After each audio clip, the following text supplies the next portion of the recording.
नमस्कार, स्वागत है आपका। आप देख रहे हैं सी न्यूज़ भारत। मैं हूं आपके साथ इशिता।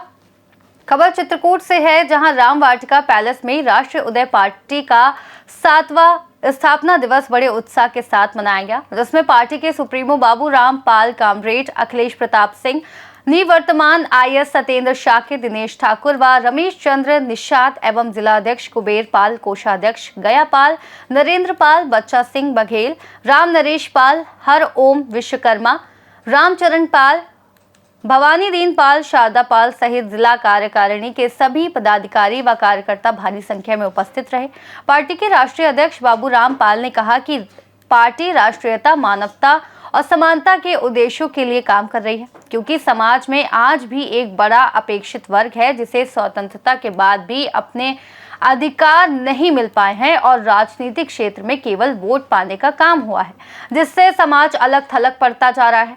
जिला अध्यक्ष कुबेर पाल ने सभी से संगठन को मजबूत बनाने और आगामी पंचायती चुनाव में पार्टी का परचम लहराने का आह्वान किया। अन्य वक्ताओं ने पार्टी के उद्देश्यों और राजनीतिक क्षेत्र में सक्रिय भूमिका निभाने की जरूरत पर जोर दिया। पार्टी के महासचिव शिव नरेश पाल ने कहा कि बूथ से लेकर गांव और शहरी क्षेत्रों में पकड़ बनाना आवश्यक है, ताकि समाज के हित सुरक्षित रह सके और समस्याओं का निराकरण किया जा सके। इस अवसर पर सभी जिला पदाधिकारी और कार्यकर्ता बड़ी संख्या में मौजूद रहे। इस पार्टी का मुख्य उद्देश्य क्या है? राष्ट्रीय उदय पार्टी राष्ट्रीयता, मानवता और समानता के सिद्धांत पे चल रही है और सबका साथ और सबका जो है सम्मान इस पार्टी का नारा है, क्योंकि हमारा मानना है कि जब सब तबके का, सब वर्ग का सम्मान होगा तभी हर व्यक्ति विकास करेगा। तो हर व्यक्ति के विकास से उसके परिवार का विकास, परिवार के विकास से समाज का विकास, समाज के विकास से देश का विकास होगा। तो राष्ट्रीयता, मानवता, समानता के सिद्धांत पर पार्टी चल रही है और ख़ास करके जिनको अब तक शासन सत्ता में, आरक्षण में, रोजगार में, आर्थिक स्थिति में भागीदारी नहीं मिल पाया है, ऐसे वर्ग को राजनीतिक भागीदारी दिलाने के लिए, सर्व तरह की भागीदारी दिलाने के लिए राष्ट्रीय उदय पार्टी और साथ साथ भागीदारी न्याय मोर्चा का गठन हुआ है। इसी सिलसिले में आज चित्रकूट की धरती पर राष्ट्रीय उदय पार्टी का 7वां स्थापना दिवस मनाया गया, जिसमें कि किसान न्याय मोर्चा के राष्ट्रीय अध्यक्ष माननीय एडवोकेट महेंद्र सिंह यादव जी और वीर फूलन देवी जन संगठन के राष्ट्रीय अध्यक्ष माननीय श्री रमेश चंद्र निषाद जी और जन सेवा दल के राष्ट्रीय अध्यक्ष विधान केसरी पेपर के एडिटर विनेश ठाकुर जी और सम्यक पार्टी के राष्ट्रीय अध्यक्ष तपेंद्र कुशवाहा जी के साथ जो है कि तमाम दलों के लोग आकर के राष्ट्रीय उदय पार्टी को शुभकामनाएं दिए और कहे कि नहीं, राष्ट्रीय उदय पार्टी जनहित में काम कर रही है, हम सब राष्ट्रीय उदय पार्टी के साथ हैं और इस आरक्षण में वर्गीकरण की जो लड़ाई राष्ट्रीय उदय पार्टी लड़ रही है उससे सब लोगों ने कहा साथ रहूँगा, क्योंकि भारतीय जनता पार्टी पूरी तरह से अति पिछड़े समाज को गुमराह कर रखी है। खास करके OBC समाज के बेटा बेटी जिस क्षेत्र में आगे बढ़ रहे हैं उस क्षेत्र में भारतीय जनता पार्टी अपनी कूटनीति के माध्यम से अति पिछड़े समाज को कमज़ोर करने का काम कर रही है। आप देख रहे TET के माध्यम से जो अध्यापक 25 साल से अध्यापन कार्य करके तमाम लोगों को पढ़ा लिखा करके आगे भेजने का काम किए, उनको भी TET एग्जाम की जो कुचक्र रचने का काम भारतीय जनता पार्टी की है, इसका भी राष्ट्रीय उदय पार्टी विरोध करती है। क्योंकि जिनका रिटायरमेंट 5 साल से कम है, अब 5, 6, 7 साल है, उन्हें TET पास करना है। आप समझ सकते हैं, पढ़ाने के उम्र में पढ़ने का काम करेंगे, अगर TET पास नहीं कर पाएंगे इनका प्रमोशन रोका जाएगा। हो सकता है इनको जो है कि टर्मिनेट भी कर दिया जाए, हो सकता है इनसे फिर पैसे लेकर के फिर से बहाल किया जाए। ये बहुत ही कुचक्र रचने का काम भारतीय जनता पार्टी कर रही है। तो भारतीय जनता पार्टी की जो भी जन विरोधी नीतियाँ हैं, हम सब जन तक जाकर के बता करके जनता को जागरूक कर रहे हैं और अति पिछड़े समाज को हम कह रहे हैं अपनी बिगड़ी स्वयं बनाओ, आप राजनेता बनो, आपको नेता बनने का और वक्ता बनने का अवसर राष्ट्रीय उदय पार्टी देगी। ये जो 2027 वाला चुनाव से राष्ट्रीय उदय पार्टी भागीदारी न्याय मोर्चा मजबूती के साथ मिलकर के चुनाव लड़ेगी। चुनाव लड़ेगी ही नहीं, चुनाव इस बार जीतेगी, क्योंकि राष्ट्रीय उदय पार्टी समझ ली है और प्रदेश की जनता भी समझ ली है कि भारतीय जनता पार्टी केवल बातें अच्छी अच्छी करती है और काम अच्छी नहीं है। आप देख रहे हैं, अगर विपक्ष का व्यक्ति है तो इनको विलन बनाने का काम करती है, और इनका अगर विलन है तो उसको हीरो बनाने का काम करती है।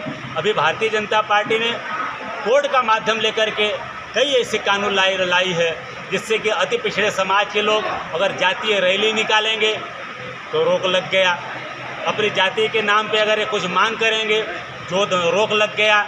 तो सारा इस जो सुप्रीम अगर कोर्ट या हाई कोर्ट के माध्यम से जो भी निर्णय आ रहा है, इसके पीछे भारतीय जनता पार्टी की मंशा ही काम कर रही है। और माननीय सुप्रीम कोर्ट ने भी कह चुका है कि आरक्षण में ऊपरीकरण होना चाहिए, लेकिन यह काम भारतीय जनता पार्टी नहीं कर रही है, न केंद्र की सरकार कर रही है, न प्रदेश की सरकार कर रही है। इसलिए अब प्रदेश और देश की जनता समझ चुकी है कि भारतीय जनता पार्टी से मुक्ति चाहती है और राष्ट्रीय पार्टी भागीदारी न्याय मोर्चा की सरकार 2027 से बनाने के तरफ हम सब बढ़ रहे हैं। अभी अध्यक्ष जी कुछ दंगे हो रहे हैं, जैसे बरेली में हुआ, आपके उत्तराखंड में हुआ और कई जगह हुआ, कानपुर में भी हुआ, उस पर आप क्या कहना चाहेंगे? क्या साजिश है या फिर भाजपा खुद करवा रही है? देखिए, जितने भी दंगे हो रहे हैं, कोई भी दंगे एकाएक नहीं होता है। इसके पीछे कहीं न कहीं साजिश और षड्यंत्र रहता है। इसमें दंगा करने और कराने वाले कहीं न कहीं मिले हुए रहते हैं, क्योंकि बहुत हाई लेवल के लोग होते हैं। इनकी राजनीतिक सफलता ही इनका मेन उद्देश्य होता है। ये जनता के कितने खून खराबे पे, जनता की कितनी बर्बादियों पे अपनी राजनीति करते हैं। आपने आप देख रहे होंगे, अभी एक भारतीय जनता पार्टी का उत्तर प्रदेश के नेता की हत्या राजस्थान में हुई और उसमें 6 जो है कि आरोपी पकड़े गए और पेपर में आरोपियों के नाम के साथ उर्फ लगा करके उनकी जाति बताई गई। और वही इटावा में एक अपराधी पकड़ा गया, उसकी जाति लिख दी गई, तो कोर्ट में उसने चैलेंज किया, भाई हमारी जाति क्यों बताई गई? तो उसी के आधार पे माननीय हाई कोर्ट ने निर्णय दिया कि भाई जाति नहीं लिखी जाएगी। भाई जाति नहीं लिखी जाएगी तो सबके लिए है, पक्ष और विपक्ष सबके लिए है। लेकिन नहीं, अब यादव समाज, मुसलमान समाज, जनसंख्या ज़्यादा है, हक अधिकार के लड़ते हैं, तो भारतीय जनता पार्टी इनको विलेन बनाने के लिए काम करती है, हमेशा इनको विलेन बनाते रहती है। लेकिन आज देखेंगे अति पिछड़े समाज का हत्या, बहन बेटियों के साथ बलात्कार, लूट करने वाले आप रेशियो निकालिए तो कौन लोग हैं, आपको पता चल जाएगा। तो हमारा विरोधी यादव हमारा पिछड़ा वर्ग का हमारा भाई है, विरोधी नहीं है। मुसलमान भी हमारे ही देश के हैं, ये हमारे भाई हैं। कोई बाहर पाकिस्तान बांग्लादेश से आकर के यहाँ पे नहीं रह रहा है। अगर जो रह रहा है तो भी भारतीय जनता पार्टी की फेलियर है, भारतीय जनता पार्टी की जिम्मेदारी है। तो भारतीय जनता पार्टी अपनी फेलियर की जिम्मेदारी केवल यादव समाज, मुसलमान समाज या विपक्ष पे डाल करके बचना चाहती है। देखिए, अब पिछले जनता अब जागरूक हो चुकी है और भारतीय जनता पार्टी की जो कुनीतियाँ हैं, जन विरोधी नीतियाँ हैं, षड्यंत्रकारी नीतियाँ हैं, इसको समझ चुकी है। इनके झूठे झूठे नारे, झूठे झूठे जो वादे थे, उसको जनता समझ चुकी है। तो 2027 में पूरी तरह से भारतीय जनता पार्टी को जनता उखाड़ फेंकने का काम करेगी और भागीदारी न्याय मोर्चा राष्ट्रीय पार्टी की सरकार बनाएगी समाज से। धन्यवाद। चित्रकूट से सी न्यूज़ संवाददाता वीरेंद्र सिंह की रिपोर्ट। राष्ट्रीय उदय पार्टी का ये स्थापना दिवस न केवल संगठन की मजबूती का प्रतीक बना, बल्कि पार्टी के उद्देश्यों को जन जन तक पहुंचाने और सामाजिक न्याय की लड़ाई को आगे बढ़ाने का संकल्प भी प्रकट किया। आगामी चुनाव में पार्टी की सफलता के लिए कार्यकर्ता पूरी सक्रियता के साथ जुटे हैं। इस खास रिपोर्ट में फिलहाल इतना ही। देश और दुनिया की तमाम बड़ी जानकारियों के लिए देखते रहिए सी न्यूज़ भारत।